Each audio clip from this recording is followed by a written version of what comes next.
Merhaba güzelliklerim, hoş geldiniz. Ben de size böyle bir güzellikle geldim bugün. Bakın böyle sarı sarı, gayet iç açıcı, çok güzel bir yelek hazırladım size. Yeleğim, bakın örneğimi şöyle yakından göstereyim. Örneğim harika düştü. Çok güzel düştü. Eğer benim gösterdiğim ve anlattığım gibi yaparsanız siz de böyle bu kadar güzel bir yeleğin sahibi olabilirsiniz. Hatta hırka da yapabilirsiniz. Ben hırka yapacaktım. Yalnız ipimden 2 taneydi. Şöyle baktığımda yetmez gibi geldi gözüme. O yüzden yelekte yine bıraktım. Çünkü üçüncüsü yok bunun. 2 ipinizin olması gerekiyor. Ben polosu Sandy Baby ipiyle ördüm. 300 metrelik bir ip bu. Şöyle göstereyim. Renk numarası da 204. Bir ipim 300 metre. Ama yetmeyecek gibi geldi. Denemek lazım. Dener bir dahakine de öyle yapabiliriz. Şimdi güzelliklerim, yeleğimi 4 numara tığ ile ördüm. Neden ördüm? Böyle yumuşacık düşmesini istediğim için ve gerçekten istediğim sonucu da aldım. Biraz büyük düşürdü ama olsun. Mesela şöyle diyeyim. 4 numarayla ördüğünüzde 1 yaşında bir çocuğunuza giydirmeye başladığınızda 2 yaşına kadar rahatlıkla gider. 3 milimlik tığ ile de şu yakasını yaptım. Bakın toparladım. Şöyle güzel de bir yakam oluştu. Ve bu kadar. Şimdi ne yapacağız biliyor musunuz? Birlikte örmeye başlayacağız. Başlamadan önce şimdi buraya isterseniz bakın düğme dikebilirsiniz. Böyle düğmesini buradan dikip bu kenarlardaki açıklıkları düğme deliği olarak kullanabilirsiniz. Bakın böyle buralarında açıklıkları var. Yani ekstradan bir düğme deliği yapmaya gerek yok. Ya da bağcık yapabilirsiniz. Şimdi şöyle ipimi 2 kat yapacağım. Bakın ipimi 2 kat yaptım, biraz uzun. Şuranın iç kısmından takıp bakın böyle. Şimdi buradan aldım ve 2 kat olarak ipimi zincir çekeceğim. Hani böyle bir bağcık ucunda yine bir pomponla yapabilirsiniz. Birini üst kanattan, bakın bunu içten aldım bağcığı. Birini de üstten alarak yapabilirsiniz.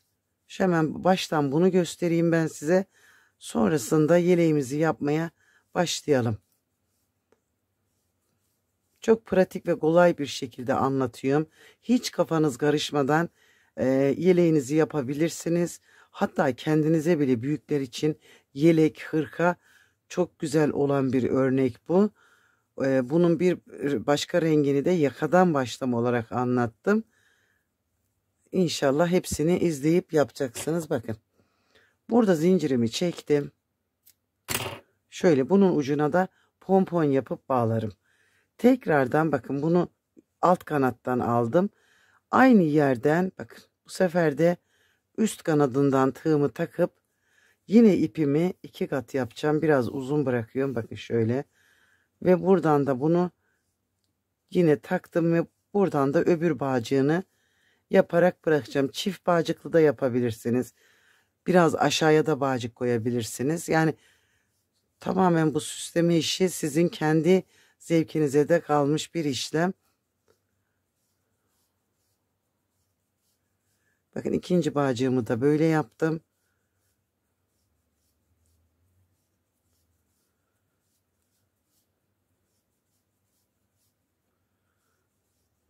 Sonuna kadar ipimi tığlayacağım. Çok kısa bir bağcık değil bu.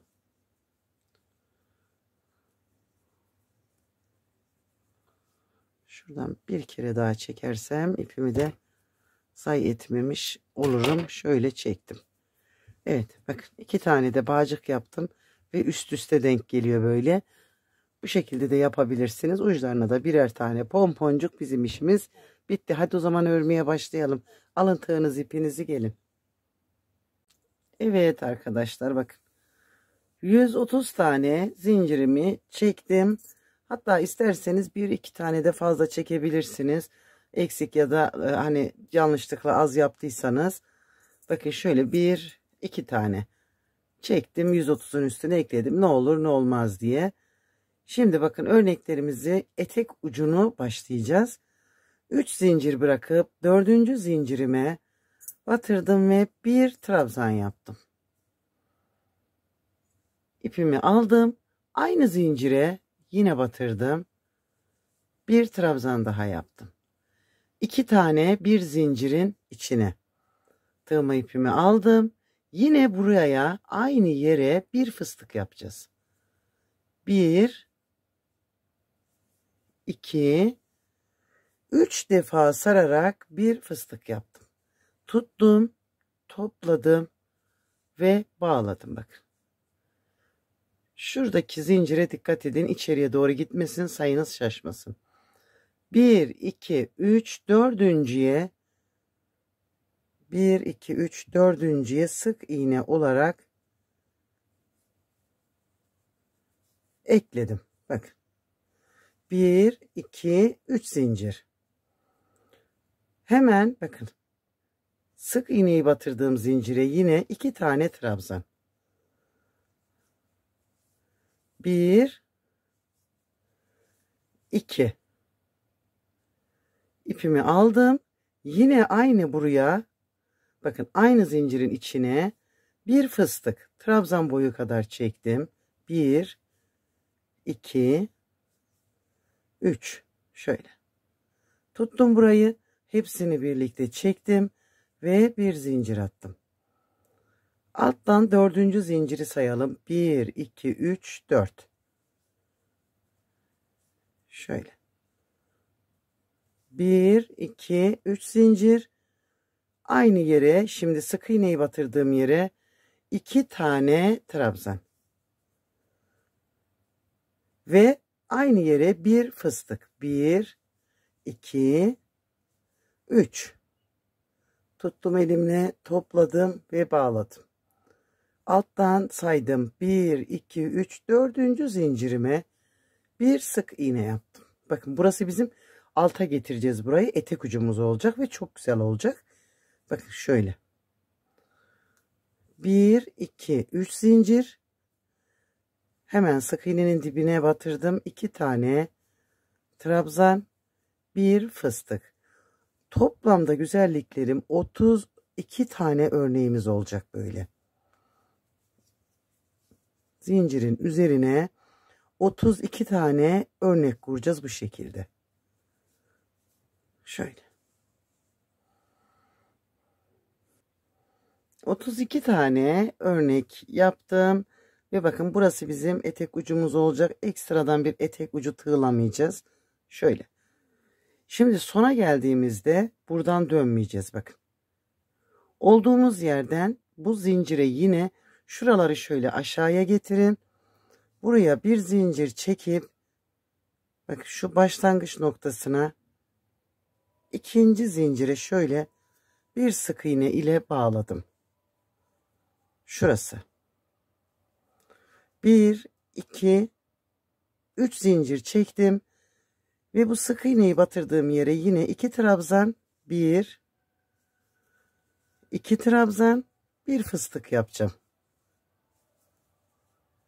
Altta yaptığımız gibi topladım ve bağladım. Bakın bu örneğin şu toplama yerine gireceğiz. Bakın.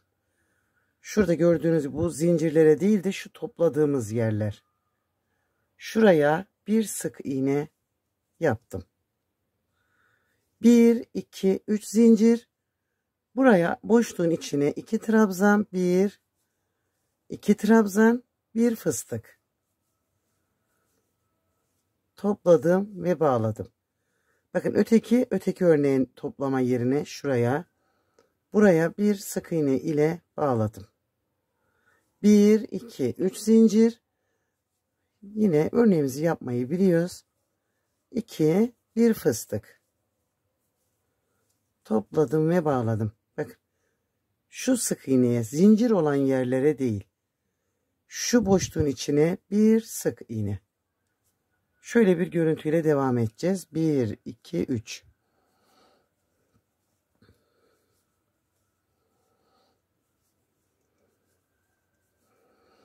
Yine üstte de burada da 32 tane örneğimizin olması gerekiyor. Ona göre bu örnekleri böyle bu boşlukların içine yaparak sıramızı tamamlayalım. Sona geldiğimizde bakın görüntümüz bu. Saydığımızda burada 32 tane örneğimiz var. Bakın şu. Örneğimi yaptım. Bir zincirimi çektim. Ve bu örneğin şu köşesi var ya. Bakın şu zincir olan yer. Buraya bir sık iğne ile bağladım. Ve burayı da eşitledim. 1, 2, 3, 4 tane zincir çekip örgümü çevirdim. Bakın her örneğe ayrı çalışacağız. Bir örnek 4 tane trabzandan oluşuyor. Tığıma ipimi aldım ve bu sıramızda hiç tepelerine batmayacağız. Şimdi şu fıstığımın bakın önündeki boşluğundan batırdım. Bu taraftan fıstığı tığımın üzerine aldım. En tepe noktasındayım. İpimi aldım ve buraya bir trabzan yapacağım. Şöyle. Tekrar ip aldım. Şimdi sıradaki trabzanı bakın bunu tığımın üzerine aldım ve buraya bir trabzan yaptım. Sıradaki trabzanı aldım tığımın üzerine ve bir tane yaptım. Bakın burada şimdi 3 trabzan çıkarttık. Dördüncü şu zincir boşluğunun içine batırıp ipimizi alacağız ve bir trabzan yapacağız. Bakın bir örnek 4 trabzan. Yeniden tığıma ipimi aldım. Öbür örneğime geldim. Birinci fıstıktan bakın fıstığın boşluğundan bu taraftan aldım ve buraya bir tane trabzanı yaptım. Tekrar ikinci bakın trabzan için boşluktan batırdım ve aldım. 2 oldu. Sonuncu trabzanı tığımın üzerine aldım. 3 oldu. Ve zincir boşluğunun içine batırdım. 4 oldu. Bir örnek 4 trabzan. Öbür örneğe geldim. Bakın fıstığımı aldım tığımın üzerine ve bir trabzan yaptım. Sıradaki gözüken trabzanı aldım. Bu ikinci. İkinci trabzanımı yaptım. Sıradaki gözükeni aldım. Üçüncü trabzanımı yaptım. Bir tane trabzanda zincir boşluğunun bakın içine batırarak bir tane de burada yaptım ve 4 oldu. Öbür örneğime geldim. Her örnek 4 trabzan. Bakın fıstığı aldım ve çektim. Trabzanı aldım. İkinci. Yine sıradaki trabzanı aldım. Üçüncü. Sonuncu trabzanımı da zincir boşluğunun içine. Şöyle bakın. Burası örgümüzün arka yüzü. Sıradaki örneğe geldim. Fıstığa sardım ve 1. Önündeki boşluktaki trabzanı aldım. 2, 3, zincir boşluğu 4. Şöyle. Bakın. Evet sıramı tamamladım. Bakın sonuncu örneğimde yine 4 trabzandan oluşuyor. 1, 2, 3, 4 zincir örgümü çevirdim. Ve şimdi yine örneğimizi kurmaya başlayacağız. Bakın. Hemen birinci trabzanın dibine buraya 2 tane aynı yere trabzan. 1, 2. Ve buraya bir tane fıstık. Topladım ve bağladım. Şimdi 1, 2, 3, 4.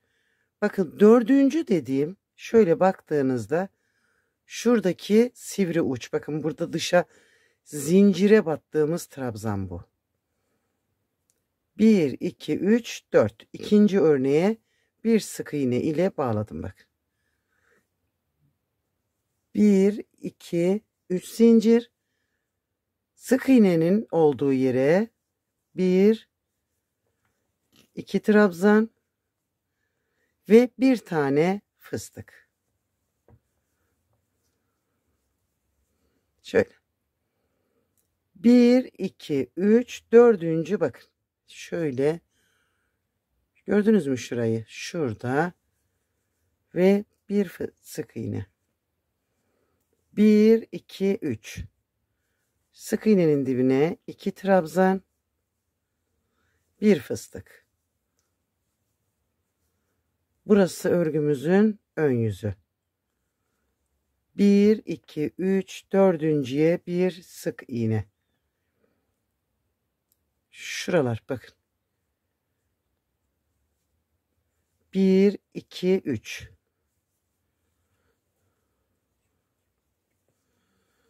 Canavar gibi canavar, ip canavarı.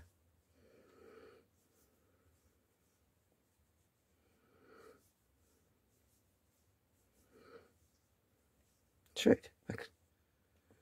1, 2, 3, dördüncü öteki örneğin birinci trabzanı. Şöyle. Tığınızı mümkün olduğunca kalın tutun. Çünkü bu örnek ince bir tığ ile bu görüntüyü vermez ve çok sert durur. O yüzden tığ numaranızın 4 olması gerekiyor. 1, 2, 3. Evet, sıramı yine tamamlayacağım.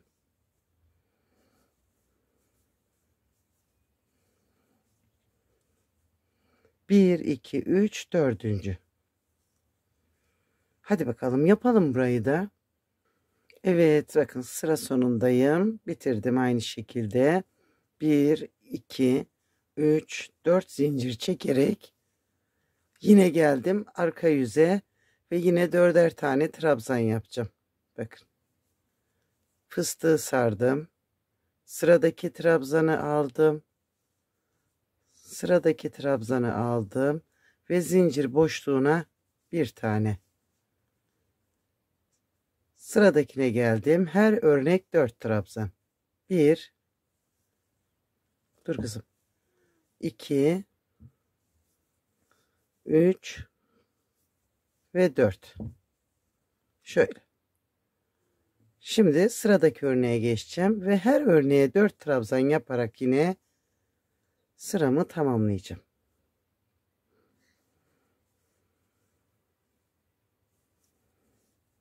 Şaşırmamanız gereken burası, bir örnekten 4 trabzan çıkacak ve örgümüzü büyüteceğiz. Evet arkadaşlar, etek kısmını tamamladım. Şöyle bir karıştan bir örnek fazla yaptım. Gayet güzel bir boy oldu. Şöyle şimdi ne yapacağız? Önleri ayıracağız ve arkayı ayıracağız. Şöyle yeleğimizi bakın ortalayacağım. Şu şekilde.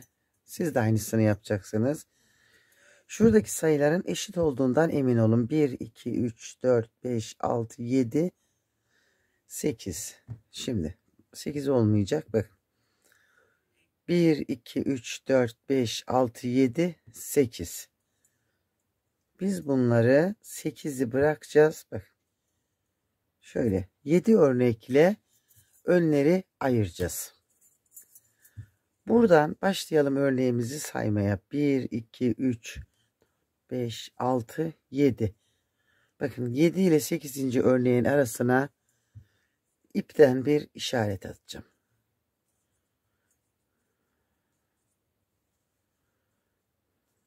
Şöyle.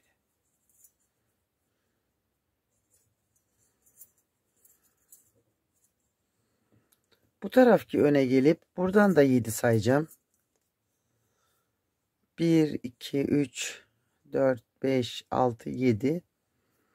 8. örnekle 7. örneğin arasına bir işaret atacağım.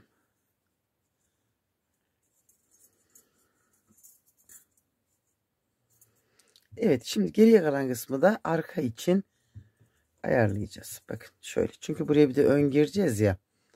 Burası gayet iyi oldu. Çünkü birer örnekte koltuk altına bırakacağım. Ve örneklerimi şimdi yeniden bu yaptığım 7 tane örneği örmeye başlayacağım.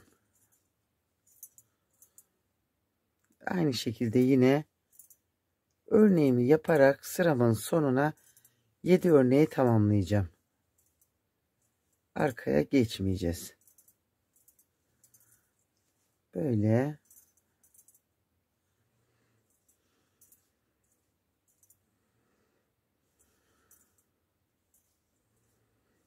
Şimdi 7 örnek yapalım. Evet, 7 örneğimi yaptım. Bakın. Birleştirmemi yine öbür örneğin üzerinden yapacağım. Şöyle bakın. 1, 2, 3, 4 zincir çekip örgümü çevirdim. Ve yine sıramın başına örneğimi tamamlayarak gideceğim. 3 sıra böyle örnek yapacağız. Yani tam 3 örnek yapıp sonra yakasını ayıracağız.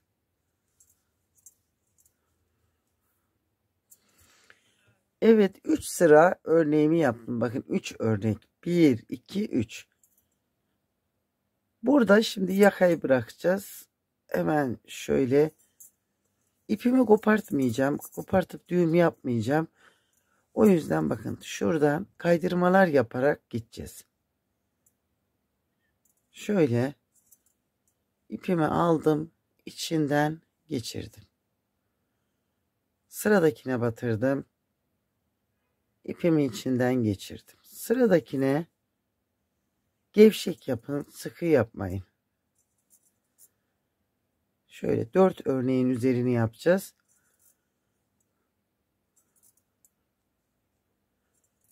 Hepsinden teker teker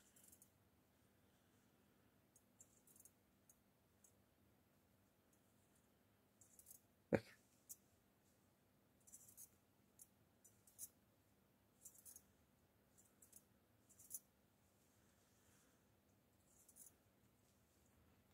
Dört örneğimin üzerini yaptım. 3 örnek bıraktım. Ve şöyle 1, 2, 3 zincir çektim. Şimdi 3 sırada örneğimizle birlikte yapacağız. Yani 3 sıra örnek yapalım ve omuzu tamamlayacağız.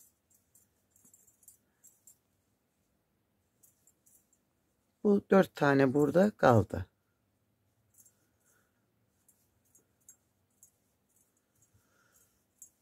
Şöyle.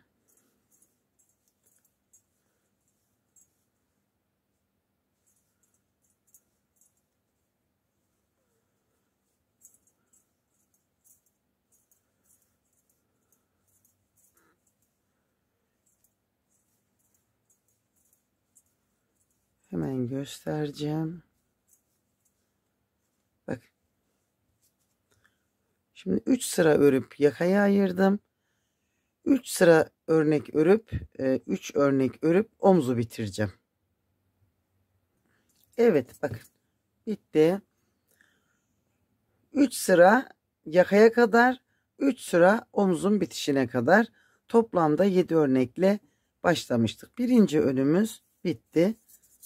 Şimdi sırada ikinci ön. Bakın bunu da bu taraftan başlayacağız. Örneğimizin bakın gidiş yönü böyle. Buradan şimdi şuradan öbür örneğin bakın öbür örneğin sık trabzanının tepesinden ipimi bağlayacağım bir kere. Bir daha bağlayalım. Şöyle taktım tığımı, ipimi aldım. 1 ipi de arada götürdüm. 2 3 ve buraya bakın yine aynı şekilde örneğime başlayacağım. Bunu çıkış yaptım burada. 7 örneğimi yine 3 sıra örüp yakaya açacağım ve 3 sırada omuz için öreceğim. Şimdi 7 örneğimizi önce 3 sıra örelim. 3 sıra bakın ayrımdan sonra 3 sıra dediğim yani güzelliklerim 3 örnek 1 2 3 örnek yaptım ve yine önde bakın 4 taneyi bırakıp 3 tane ile omuzu götüreceğim. Şimdi sadece buradan 3 örnek yapacağım. Burada kaydırma yapmıyoruz çünkü öbür kenardan geldiğimiz için gerek yok. Şu birinci örneğim. Bir kolda ne yaptıysam öbür kolda da aynı işlemi yaptım.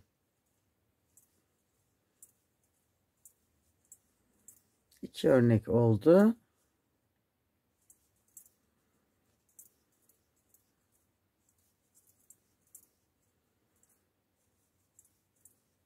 Bu da 3. örneğim.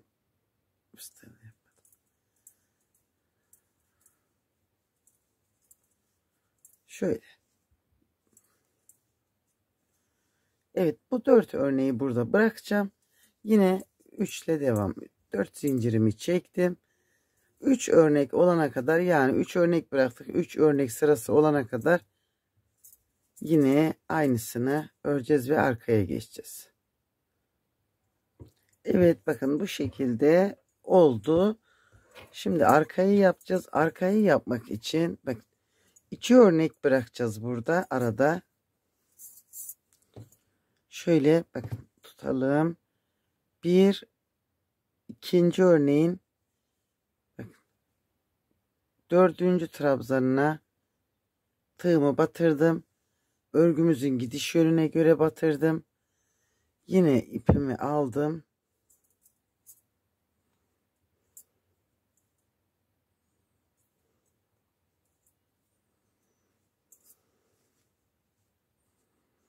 Bağladığım ipi de şuraya yatırdım ve 3 zincir çekip sonda yine 2 tane kalana kadar örneklerimi yapacağım. 6 sıra dümdüz öreceğiz.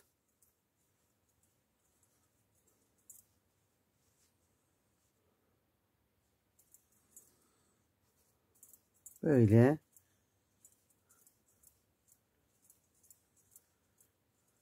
Şimdi göstereyim.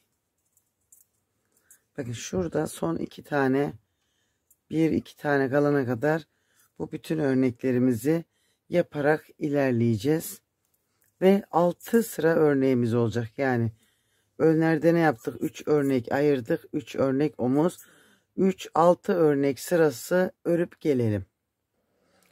Evet, arkada tamam. 6 örnek yaptım ve tamamladım. Çok güzel bir yeleğimiz, hırkamız oluşuyor. Şimdi ne yapacağız? Bakın burası düz yüzü.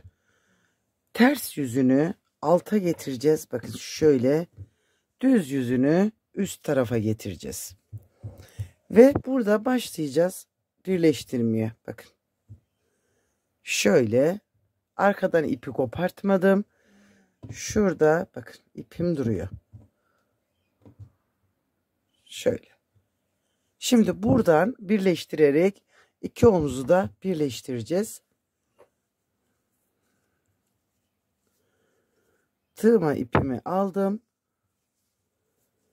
Ve bakın 3 örnek burada var. 3 örneği buraya kaydırarak birleştireceğiz. Birinci trabzanın üzerine batırdım.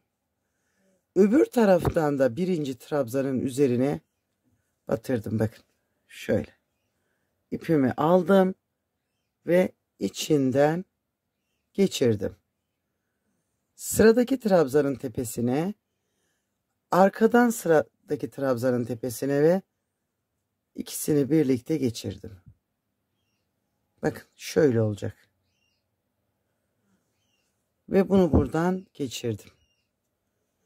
Birebir denk geliyor. Denk gelmezse sökün. Kaydırma yapmışsınızdır, yapmayın. Geçirdim. Böyle.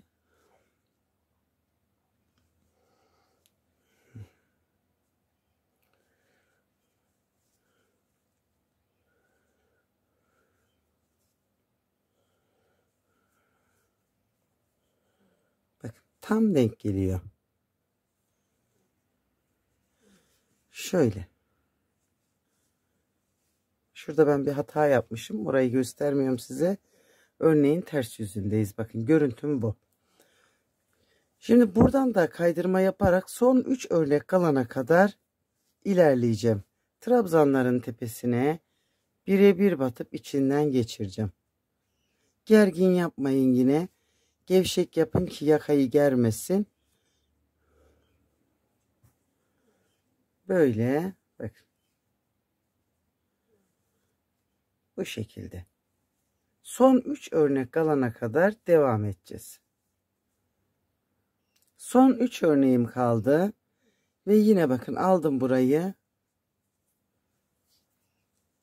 Ve bakın hemen başladım yine. Dörtlü grubun birincisini aldım.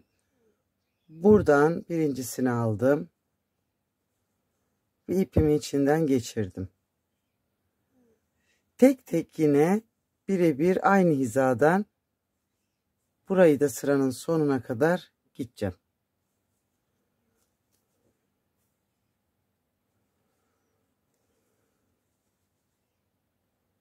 Bakın, hepsine birebir batıyorum.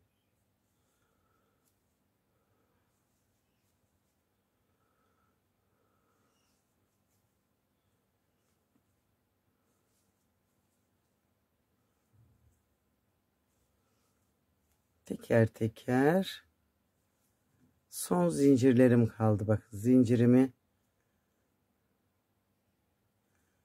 öbür zincirimi de aldım ve içinden çektim ve keseceğim. Evet. Şimdi yeniden düz yüzünü çevirelim. Şöyle bakın şu şekilde gayet güzel bir şekilde birleşti. Şimdi bakalım bir ne yaptık yine. Benim örgüm biraz büyük gözüküyor olabilir gözünüze. Çünkü ben aşırı bol ördüm. Yani hiç sıkmadan 4 numara bir tığla çok gevşek ördüğüm için böyle oldu. Hani sizin de eğer böyle ördüyseniz bu şekilde bu büyüklüğe ulaşacaksınız. Ama sıkı ördüyseniz daha küçük çıkacak modeliniz.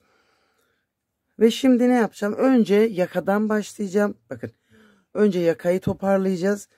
Yakayı toparlamak için hemen bakın buradan birinci örnekten düz yüzünden başlayacağım. Bakın şöyle tığımı birinciye batırdım. Hemen aldım. Önce buraya bir düğüm yapacağım. Çünkü burada kötü görünmesin. Bunu saklamamız gerekiyor. Ve yine aynı şekilde bakın olduğu yere batırıp buraya 1 2 3 zincir çektim. Şimdi şurada trabzanlarımız bakın 4 4 4 var. Şimdi 4 dörtlere birebir batarak devam edeceğiz. Şöyle bakın. Bir alttan bakın 4 tane yaptım. Kenardaki zincirimle 4 tane, burası da zaten 4 tane. Hemen öbür örneğime geçtim. 1 2 3 bu da 4. Bakın. Örneklerimin üzerinden birebir çıkarttım. 1 2 3 ve 4. Şöyle. Şimdi son 4'ü yapacağız. Bakın. 1 2 3. Şimdi burada bakın son 4'ü yapacağız. 3 taneyi yaptım. 4'üncüyü de buraya dibe batırdım. Şöyle. Şimdi burada bizim zincirlerimiz vardı. Bakın. 3 örneklik yerimiz var ya bizim burada. 1 2 3. Toplamda burada 6 sıra oluyor. 3 örneğim dediğim bakın 1 2 3 4 5 6 sıra. İkişer tane buradan trabzan çıkartacağız. Her sıra için, her örnek için bakın. Şimdi şuradan 2 tane. 1 2. Sıradakine geldim bakın. Sıradaki trabzan sırasına 1 2. Sıradakine geldim 2. 6 yerden üçer üçer örnek çıkar. İkişer ikişer. Bakın 6 yerden çıkacak. Bunu şaşırmayın. 2, 10. bakın burada 10 tane oldu. Bu da şu sonuncudan da 12 tane olacak bununla. Birlikte bakın şurası şöyle. Gördünüz mü? 2, 4, 6, 8, 10, 12. Tekrar arkaya geçeceğiz. Buradan da birebir çıkartma yapacağız. Yalnız bakın şu aradaki ekleme yeri var ya. Oranın tam önüne. Bakın şurası.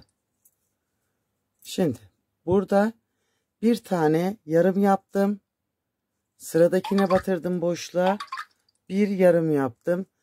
Ve hepsini birlikte çektim. Şimdi o bir ayrım yerine kadar şuraya kadar yine hepsine birebir batacağım. Yalnız aralara batarak yapacağım. Bakın aralara diyorum. Şöyle kaydırma yaptık ya sizi yanıltmasın.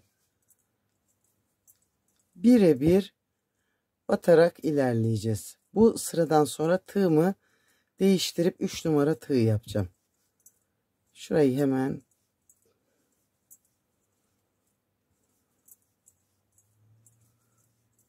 videoyu atlatırsanız yaka detayını kaçırırsınız ve sökmek zorunda kalırsınız. Çünkü aynı dönüşü sağlayamazsınız. Hemen gideceğim oraya kadar.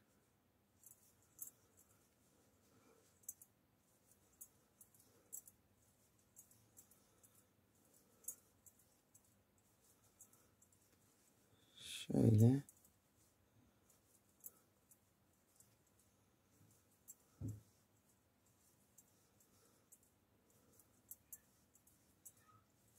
Duman dışarıda kaldı. Kapıyı örttüm. Al beni diye mi yavlıyor?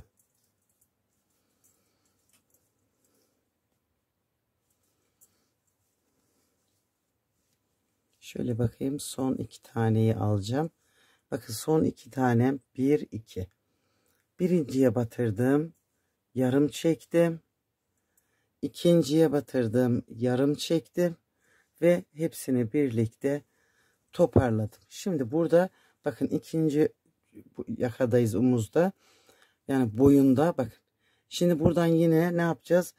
12 tane trabzan çıkartacağız. Trabzan sıralarımız belli. 1,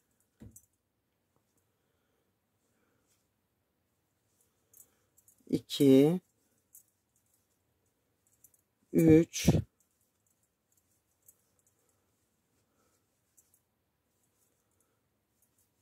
4, bu 5.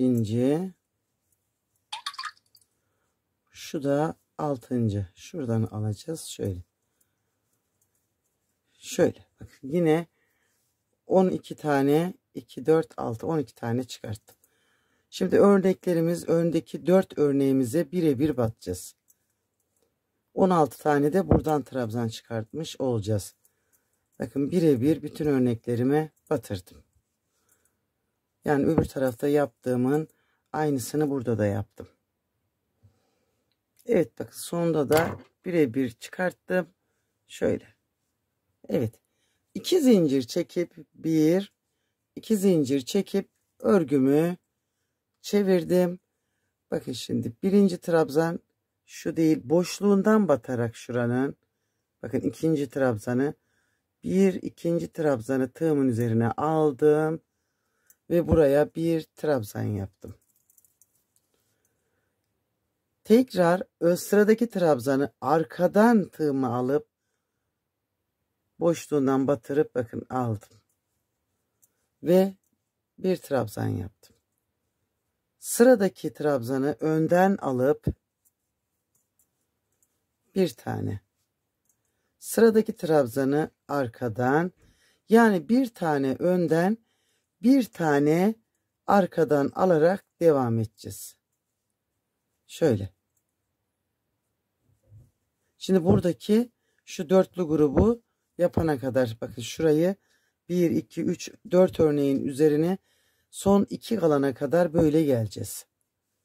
Bir önden boşluğundan aldım. Bir tane arkadan boşluğundan aldım. Bir tane önden, bir tane arkadan. Bir tanesi önden, bir tane arkadan. Şöyle. Bakın buradaki dörtlü grubun son 2 tanesi kaldı. Şu 2 tane çıkarttığımız örnek. Şimdi burada ne yapacağım? Bakın tığımı taktım. 2 trabzanı birden tığımın üzerine alacağım. Şöyle. Şimdi bakın 2 tane trabzanı tığımın üzerine aldım. Ve sıramın geldiği gibi arkadan. Tığıma ipimi alıp tekrar öndeki bu 2 taneyi. Bakın. Aldım tığımın üzerine ve yaptım. Ve şimdi birebir alacağız. Ta ki şuraya kadar bakın. Omuzla arkanın birleştiği yere. Burada birebir alalım şimdi. Bir önden bir arkadan alarak oraya gelelim. Şöyle.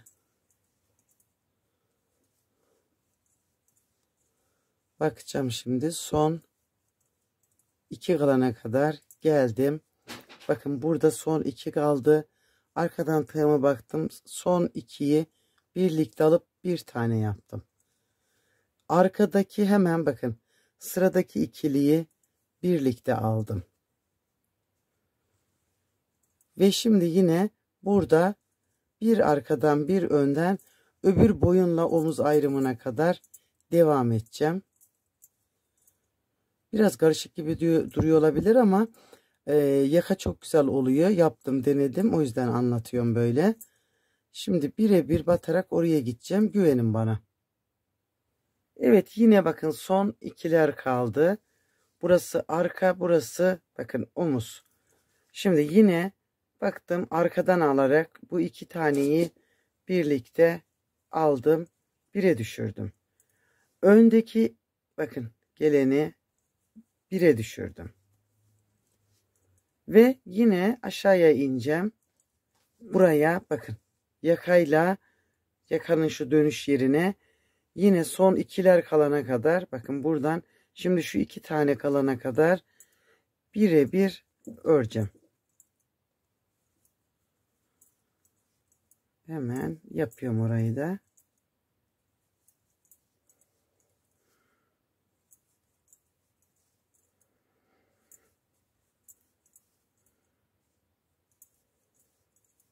Ve bakın son 2 tanem kaldı. Şu ikisi. Arkadan taktım ve aldım tığıma yaptım. Tekrar bu öne bakın bu öndekilere 2 taneyi aldım ve bir trabzan yaptım. Şimdi yine birebir yaparak sıramın sonuna gideceğim. Burası düz. Bir kere daha eksiltme yapacağız. Sonrasında zaten yakamız bitmiş olacak. Çok büyük bir yaka bebek yeleğine ya da hırkasına yakışmaz. Sona kadar geldim.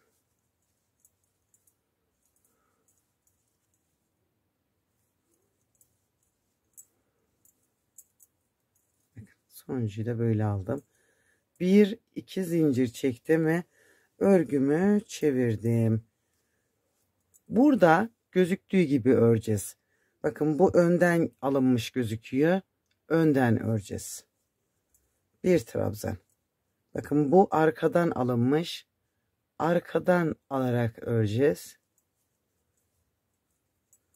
Önden alınmışı önden alacağız.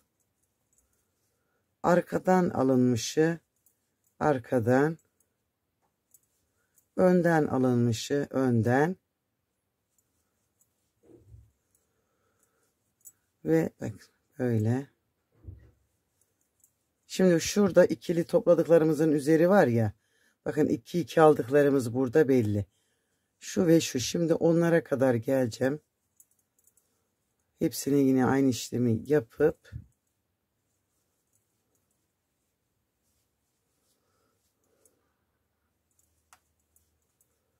şimdi şöyle bir baktım. Bakın. Şu önden alınmışla bunu birlikte aldım. Bakın ilk topladığım. Böyle. Tekrar tığımın üzerine aldım. Şimdi buradaki aynı bakın eksiltmenin üzerindeyim. Tığımı taktım. Yine 2 taneyi alıp öne geçirdim. Şöyle. 2 tane daha eksiltmiş oldum.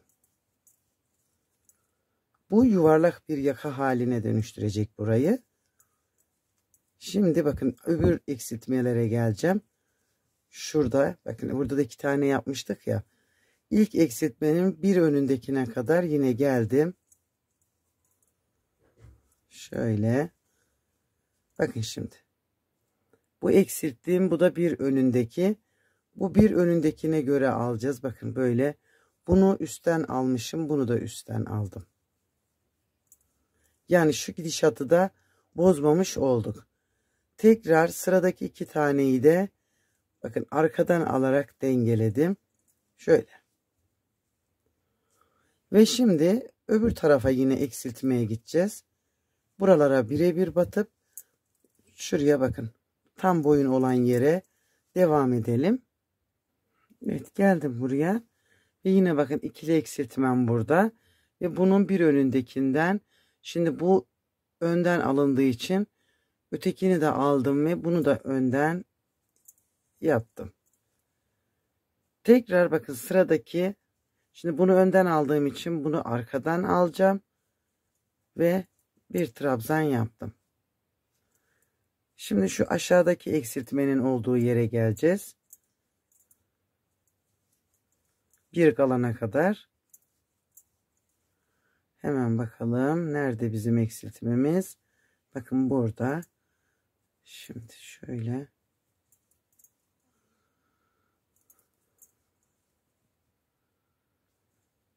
Şunu da örelim. Ve şimdi bakın. Gördünüz mü? Bununla bunu birlikte aldım. Önden. Sıradakini arkadan. Bu kadar kolay. Şimdi göstereceğim size, yakamız müthiş bir şekilde dönmüş olacak. Şu sırayı tamamlayayım. Evet, sıramı tamamladım. Bakın şöyle. Şimdi yeleğimizi bakın bir bırakalım buraya. Şunu gördünüz mü? Gayet güzel bir şekilde yaka döndü. Şöyle göstereyim. Biraz sarı da bir sıkıntı oluyor gibi ama bakın. Sizi hiç yormayacak ve mükemmel durabilecek bir yaka modeli bu. O yüzden hani başka da yapmak isterseniz yapabilirsiniz ama bunu deneyin. Şimdi burada ipimi kırmayacağım. Bakın ön yüzdeyim. Şöyle göstereyim. Buradan örneğimi aşağıya kadar yaparak gideceğim. Önde şu eteklerde yaptığım gibi tığlama yapacağım. İlk tığlamayı buradan yaparak aşağıya doğru ineceğim. Örneğimizi kuracağız güzelliklerim. Bakın birinci trabzanın tepesine 1, 2 trabzan, 1 fıstık. Şöyle. Hemen bunu şu araya yatırdım bakın. 1, 2, 3.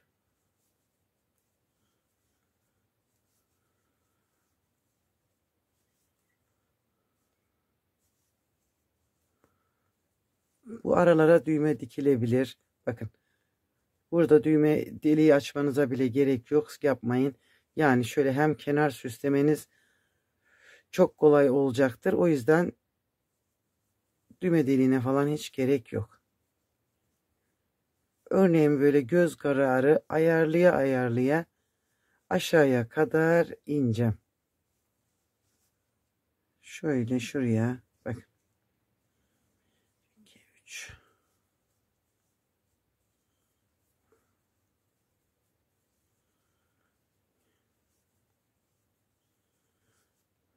Fazla oldu bir trabzan. Hızımı alamadım. Şöyle bakın. Bu şekilde etek ucuna kadar ineceğim.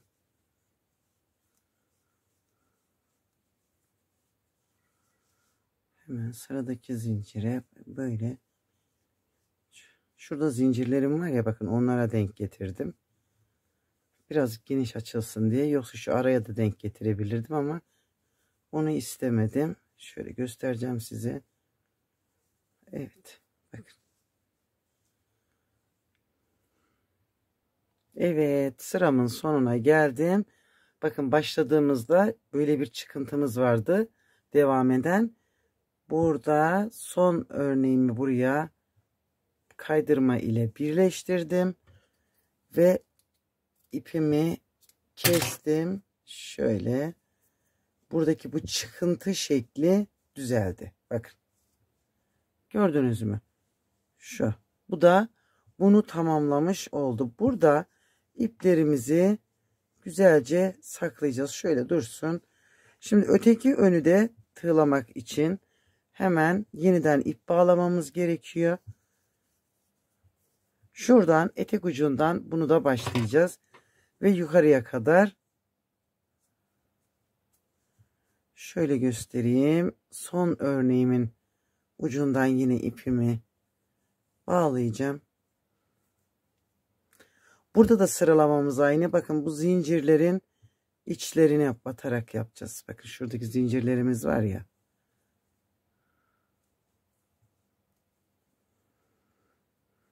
Şunu bir kere alayım.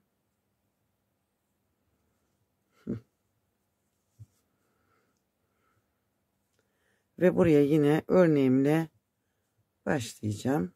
2.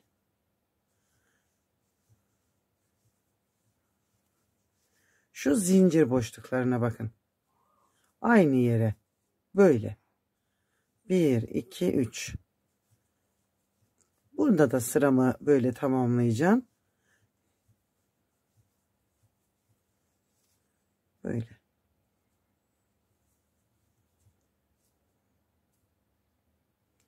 Evet, burayı da tamamladım. Bakın, böyle burayı geldim. Burada ipimizi kopartmayıp yakayı bir sırada sık iğne yaparak toparlayacağız. Bakın, her trabzanın tepesine bir sık iğne yapacağım. Her trabzan tepesine. Böyle. Öbür uçta bitireceğim.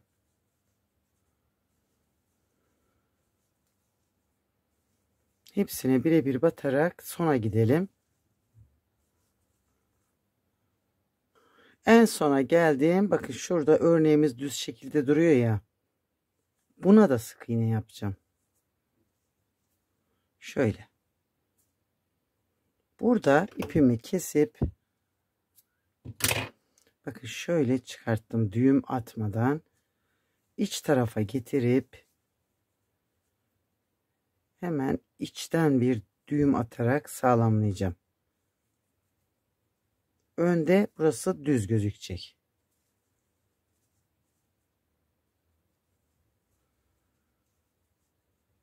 Bakın, böyle ipimi birkaç tur yedireceğim burada. Bakın. Aşağı doğru indim. Şimdi trabzan boşluğuna, teline arasına girerek ipimi kaybedeceğim. Şuraya da girelim ve bakın. Ve ipimin fazlasını kestim. Evet güzelliklerim. Şimdi bu yelek hale, yakamız böyle derli toplu bir yaka oldu. Gayet güzel oldu. Şöyle. Kollarını bu örnekle ya da isterseniz bu şekilde lastikli olarak yapabilirsiniz. Örnekle yaparsanız eğer bakın böyle gözükecek. Lastikle de yaparsanız böyle gözükecek. Hırka yapmak isterseniz de örneğimizi yine aynı şekilde kurarak ilerleyebilirsiniz. Şimdi ben kollarını da tığlayacağım ve yeleğimi bitirmiş olacağım. Düğme yapmak isterseniz de bakın buralara düğme dikip bu aralardan geçirme yerleri var zaten, geçirebilirsiniz. Şöyle göstereyim. Benim anlatacaklarım bu kadar. Kenar tığlamalarını da zaten başta göstermiştim. Umarım beğenirsiniz. Siz de benimle birlikte yaparsınız. Gayet güzel bir yelek oldu. Hoşça kalın. Sevgiyle kalın. Abone olup benimle kalın.